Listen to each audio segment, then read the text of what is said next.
Police మిత్రులకు మనవి చేస్తా ఉన్నా, ప్రజాస్వామ్యంలో ప్రజలకు అడిగే హక్కు ఉంటుంది, తప్పకుండా అడుగుతారు ప్రజలు. ఈ అడిగే హక్కును సోషల్ మీడియాలో బీఆర్ఎస్కు సోషల్ మీడియా వారియర్స్ ఉన్నారు, వాళ్ళు బ్రహ్మాండంగా పనిచేస్తున్నారు, ఖచ్చితంగా అడుగుతున్నారు ప్రజల తరఫున. ఇంత అన్యాయం జరుగుతుంటే చూడలేక సోషల్ మీడియాలో పనిచేసే తెలంగాణ బిడ్డలు ఇది ఏమన్యాయమే ఎట్లా అని చెప్పి ప్రభుత్వాన్ని ప్రశ్నిస్తూ ఉన్నారు, ప్రజలకు మద్దతుగా నిలబడతా ఉన్నారు. వాళ్ళ మీద కేసులు, వాళ్ళని పట్టుకపోవడు. పోలీస్ సోదరులను నేను అడుగుతా ఉన్నా, మీరెందుకు దునుకులాడుతుండ్రే?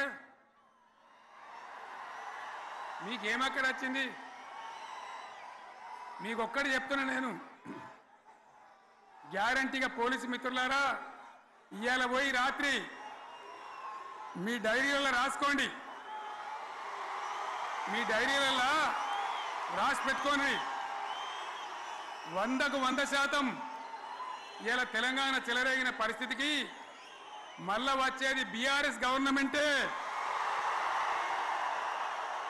అది ఎవడు కూడా ఆపలేడు, అది ఎవరి తరం కాదు, ఎవరి వశం కాదు.